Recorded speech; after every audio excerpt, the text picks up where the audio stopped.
Epstein est vraiment en train là, d'enflammer le mouvement MAGA. Donald Trump a essayé de mettre le couvercle sur la marmite en essayant d'éteindre cette polémique-là qui n'arrête pas de grandir depuis qu'on a finalement refusé de publier certains détails. Et après avoir laissé miroiter qu'il y avait une fameuse liste de clients de Jeffrey Epstein, eh bien finalement, soudainement, cette liste-là n'existe plus. Luc Laliberté, spécialiste en politique américaine, est avec nous. Bonjour, Luc. Oui, bonjour Alexandre. Donc, déclaration hier un peu surprenante de la part du président américain, et c'est un dossier aussi là, qui suit pas à pas la procureure générale Pam Bondi, là, partout où elle va. Écoute, peu importe de quel dossier elle tente de parler, elle a tenté de parler de fentanyl hier, on l'a relancé avec ça, parce qu'il semble, écoute, la deuxième administration Trump semblait avoir ou produire beaucoup moins de fuites que ça avait été le cas dans le premier mandat.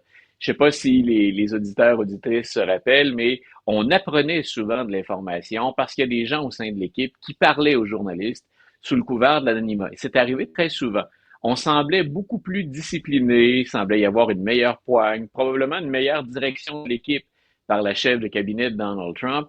Mais là, ça recommence avec le dossier Epstein. Et on semble pas savoir comment réagir ou dans quelle direction aller. Et Donald Trump, jusqu'à maintenant, s'entête dans une seule voie. Grosso modo, il n'y a rien à voir. Donc, quand tu faisais allusion hier à des déclarations, c'est que Pam Bondi, elle, a dit non, il n'y a rien, ça s'arrête là, on n'en fera pas plus. Elle a fini à la fin de la journée par dire on n'en fera pas plus pour aujourd'hui. Donc, il y avait une petite porte ouverte à peut-être que finalement, éventuellement, je dirais autre chose.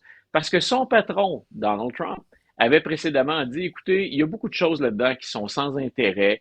C'est un peu trash, mais c'est sans intérêt. Il y a des choses qui ont été plantées par l'administration précédente, par celle de Biden ou encore par celle d'Obama. Il est remonté jusque-là. Donc, il dit, ce dossier-là, s'il y a quelque chose de pertinent et d'intéressant, je permets à la procureure générale de tout révéler ou de tout dévoiler, de rendre accessible ce qui mérite de l'être. Donc, il n'y a pas grand-chose, mais, et c'est la raison pour laquelle Pam Bondi a modifié son discours. Quand tu dis que ça vient diviser à la fois l'électorat MAGA, mais les élus aussi républicains qui habituellement refusent de se prononcer contre Donald Trump à une ou deux exceptions près. Hier, on a voté à la Chambre des représentants contre la divulgation des dossiers Epstein parce que ça venait des démocrates, parce qu'on sentait la manœuvre politique démocrate. Mais en même temps, il y a des élus qui, quand ce n'est pas le temps de voter, donc ils ne se rangent pas contre Donald Trump, mais eux, ce qu'ils font, c'est dire, nous, on est pour la transparence. Et hier, le speaker de la Chambre des représentants, Mike Johnson, le président, si on veut, de la Chambre des représentants, c'est exactement ce qu'il a mentionné. Je suis pour la transparence. Et finalement, ça mérite qu'on en apprenne plus, qu'on dévoile les informations, qu'on laisse les gens se faire une idée. Donc, c'est une forme de pression. C'est très rare que Mike Johnson ne va pas lui aussi à 100% dans le sens de Donald Trump. Est-ce que c'est pour atténuer la pression un petit peu? Reste que c'est rare qu'on a des discours discordants. Puis on sait, si on en avait parlé, je pense, hier ou à la fin de la semaine dernière, qu'à la tête du FBI, on a deux individus qui sont fortement contrariés par le fait qu'on ait refusé de divulguer de l'information.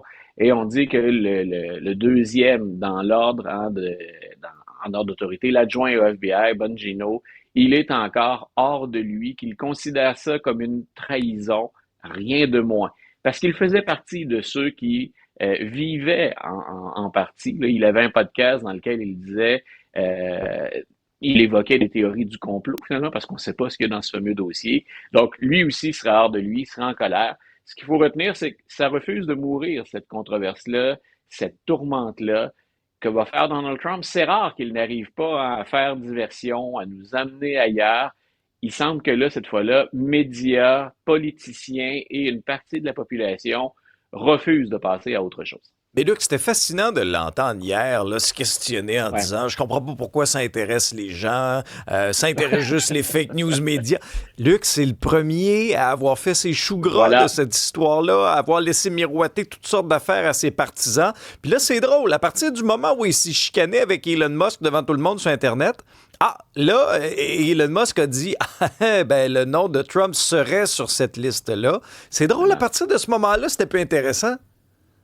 Ben écoute, ça semble être, on verra, on est encore à quelques jours de cette controverse, mais c'est la première fois qu'il pourrait réellement payer le prix d'une théorie de complot, lui qui vit par l'épée, périt par l'épée. Il est entré en politique ou il s'est amené en politique en ramenant cette théorie du complot comme quoi Barack Obama n'était pas né aux États-Unis, donc que son élection n'était pas valide. Obama, lassé de répondre à des questions, avait fini par produire son certificat de naissance officiel d'Hawaï. Mais donc, il a passé sa carrière politique, puis une partie aussi de sa carrière comme homme d'affaires ou comme vedette de télé-réalité. Mais c'était un de ceux à faire des spins ou à récupérer, à s'insérer dans le cycle de nouvelles en faisant circuler de fausses informations. Et là, ben, il est un peu pris à son propre piège. C'est cocasse. Ce serait drôle s'il n'y avait pas des implications plus graves parce qu'on devrait parler d'autre chose quand on parle du président des États-Unis puis d'un des pays les plus influents de la planète. Mais c'est cocasse de le voir aux prises avec un phénomène auquel il a lui-même contribué. Trump, pendant ce temps-là, s'attaque aussi à Joe Biden. Oui, ben écoute, c'est ça aussi, quand on dit faire diversion, ça arrive que ça fonctionne, hein. Il est un expert habituellement, Donald Trump, pour entraîner les médias à gauche et à droite. Ça semble moins élevé cette fois-là parce qu'Epstein, c'est trop gros, mais il a remis en question l'utilisation par Joe Biden d'une machine, d'un système qui permet de reproduire la signature du président américain, ce qu'on appelle l'autopen. Et là, il y a plein de gens peut-être qui se disent quoi? On peut reproduire la signature du président. Pourquoi Dans on le cas de fait ça? Trump, c'est pas très difficile. C'est juste un gros barbeau avec un charpie. Je pense qu'un enfant de 2 ans est capable de faire ça. Voilà. Ça ressemble un peu à un tremblement de terre, là, si on Oui. voulait suivre l'évolution d'un tremblement de terre. Cette machine-là qu'on appelle l'autopène, en passant, c'est très, très, très vieux. Donc, elle remonte dans les premiers présidents. Thomas Jefferson, on en est sûr parce qu'on a encore la machine, on l'a préservée dans les musées américains. Donc, on pouvait reproduire la signature du président. John F. Kennedy a fait ça. Lyndon Baines Johnson, qui a succédé à Kennedy, avait permis aux gens de voir cette fameuse machine. Et en 2005, George W. Bush avait même demandé à la Cour suprême si le recours à cette machine, c'était légitime. Est-ce que c'est légal? Et la Cour suprême avait dit oui.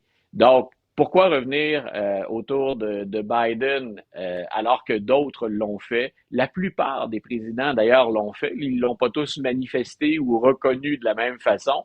Mais maintenant, c'est plus un secret. C'est connu, c'est au grand jour. Ben, c'est facile pour Donald Trump. Un, c'est envoyons les journalistes chercher, et puis les chroniqueurs, vérifier, voir si c'est vrai. Ça lui permet de revenir contre un vieil adversaire. Ça lui permet de jouer sur le fait que ben, on a discuté pendant très, très longtemps des problèmes de santé de Joe Biden. On voyait bien que physiquement, il était affecté, qu'il avait ralenti. Lui disait non, il n'a plus toute sa tête, il n'est plus tout à fait là. Puis on utilise la machine sans qu'il le sache. Donc, on n'a aucune preuve de ça, bien entendu. Et sachez donc que la pratique, elle est normale, elle est régulière. Je serais même pas étonné que Donald Trump lui-même, au nombre de décrets qu'il a signés, ait eu recours à ce stratagème, lui aussi, qui, on le répète, n'a rien d'illégal. C'est pas une théorie du complot. Ça s'est fait depuis très, très longtemps.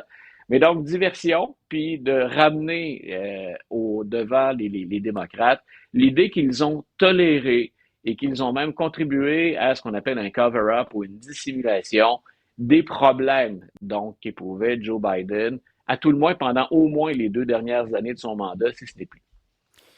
On a beaucoup parlé et entendu parler le président américain de son obsession pour la sécurité à la frontière. Là, on a quand même certains Oui. chiffres qui démontrent, en juin en tout cas, que les passages illégaux à la frontière américaine sont à leur plus bas niveau depuis des décennies. Est-ce que c'est uniquement Voilà. attribuable aux politiques et aux efforts du président Trump ou il y a différents facteurs? Là, c'est très intéressant pour la sécurité à la frontière, c'est très intéressant au plan politique aussi. Je lisais des rapports d'experts hier ou des opinions d'experts sur les questions frontalières qui disaient On voyait venir ce ralentissement, ne serait-ce parce que le passage entre la Colombie et le Panama, le nombre d'individus qui tentent de passer à un endroit qui est très, très dangereux, là, une forêt qui est particulièrement risquée. Donc, on a dit ce nombre de passages-là est à la baisse, puis il en remontait jusqu'à la frontière américaine, beaucoup à partir de là. Donc, on a dit, ben, probablement que les mesures de Donald Trump ont un rôle là-dedans, un effet dissuasif. Eux, ce qu'ils ne savent pas, c'est y a-t-il d'autres motifs en cause? Et ça pourrait aussi être parce que ben, ces gens-là qui remontent vers la frontière sont aidés. Parfois, c'est des groupes de narcotrafiquants, ce sont des organisations qui ont des ramifications, qui se disent, qui aident les migrants à passer illégalement aux États-Unis. On a dit, eux, de manière préventive, sont peut-être à revoir leur stratégie pour passer à la frontière et contourner ce que Donald Trump a fait. Donc, pour la sécurité des États-Unis et pour le problème d'immigration illégale, on peut dire ça, c'est une bonne chose. On n'a jamais vu des chiffres comme ça dans les dernières décennies. Maintenant, au plan politique, ça demeure tout aussi controversé parce qu'il y a beaucoup de mesures ou beaucoup de stratégies utilisées par Donald Trump qui sont à la limite de la Constitution ou en contravention de la Constitution. On a vu ce fameux alligator Alcatraz hein, où on détient des migrants. Il y a beaucoup de questions encore à se poser sur la légitimité puis sur le caractère proprement inhumain de certaines pratiques de Donald Trump.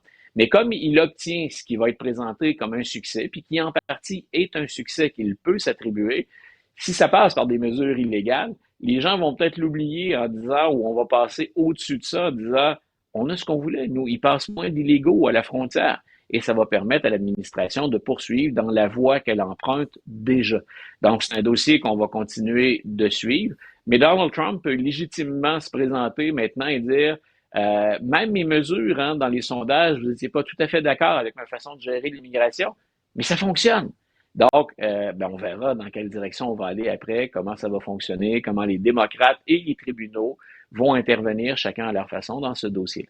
Aux États-Unis, on connaît les monologues de Colbert sur les ondes de CBS. Et là, ce Oui. qu'il y a de particulier, c'est que l'animateur commence à invoquer certaines pressions, des pressions qu'il pourrait éventuellement Oui. subir de la part du réseau de télévision. Lui qui souvent fait de Trump sa tête de Turc. Pourquoi il risque de subir ces pressions-là? Voilà, ben, écoute, ceux qui s'intéressent à la politique américaine régulièrement savent que l'émission 60 Minutes, qui est produite par CBS aussi, des journalistes animateurs de 60 Minutes ont fait état de pression qu'on a exercée sur eux parce que Paramount, qui possède CBS, veut vendre la chaîne. Donc, on veut en arriver à une entente avec une gigantesque compagnie qui s'appelle Skydance. Donc, on tente d'éliminer tout ce qui pourrait être controverse pour et qui influencerait le prix, la valeur de la transaction. Donc, à 60 Minutes, il y a des gens qui ont dit non, c'est pas comme ça qu'on travaille. Et là, on interfère avec notre travail, ça nous empêche de faire du véritable journalisme d'enquête, du journalisme honnête, dans lequel on dit tout ce qu'on a à dire, tout ce qu'on veut dire, tout ce qu'on produit, nos recherches. CBS s'est entendu avec l'administration Trump qui reprochait à CBS et à 60 Minutes d'avoir mal présenté une information. CBS a reconnu que finalement, on aurait pu gagner ce dossier-là, mais que ça aurait pu affecter la valeur de la compagnie ou la valeur de la transaction, pardon, pour CBS.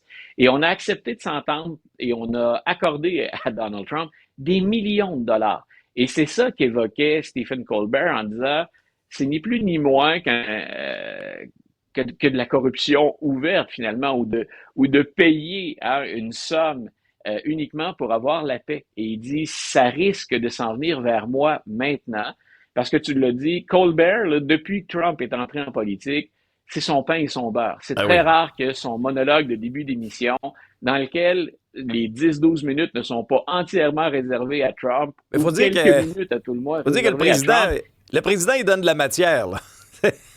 Oui, ah, tout à fait. Et écoute, j'écoute Colbert, je le trouve particulièrement drôle. Il y a un agenda, Stephen Colbert, on sait où il campe, on sait quelles sont ses préférences politiques depuis longtemps, en tout cas dans les 10-12 dernières années, facilement. Et ben, en humour, ce qu'on aime, c'est que qu'on soit pour ou qu'on soit contre, c'est qu'idéalement, il y a pas de censure à l'intérieur des limites de la liberté d'expression. Mais là, Colbert, qui est immensément populaire, la compagnie va être placée, hein, CBS, dans une drôle de situation parce que la guerre des codes d'écoute dans les émissions de fin de soirée, c'est souvent Stephen Colbert qui la remporte devant les Jimmy Fallon, Jimmy Kimmel et autres. Donc, est-ce que la compagnie va s'en prendre à sa vache sacrée? Ah, est-ce que celui qui fait entrer énormément d'auditeurs, qui permet de vendre beaucoup de publicité, quel camp on va choisir finalement? Est-ce qu'on est côté du président Trump qui lui trouve que l'autre exagère et qui va tout faire pour limiter finalement son impact? Ça va être intéressant à suivre. Puis à la clé, je répète, il y a cette façon d'acheter la paix que plusieurs compagnies, des cabinets d'avocats ont fait la même chose. Hein. Ils ont accepté de s'entendre avec l'administration Trump, puisque M. Trump disait, vous n'aurez plus de contrat jamais. On vous met sur la touche. Donc, on a dit OK. Et là, ben, on a accordé, par exemple, des services pro bono, là, des services gratuits de l'administration Trump, en échange, finalement, de ne pas être mis à l'écart. Mais ça, ce sont des régimes autoritaires qui font ça. Alors, on verra jusqu'où CBS et Paramount sont prêts à jouer ce jeu-là. Et si ça se fera au département, au détriment, pardon, d'un des animateurs les mieux cotés et très souvent le mieux coté dans les émissions de fin de soirée. Merci beaucoup, Luc. Une bonne journée, Alexandre.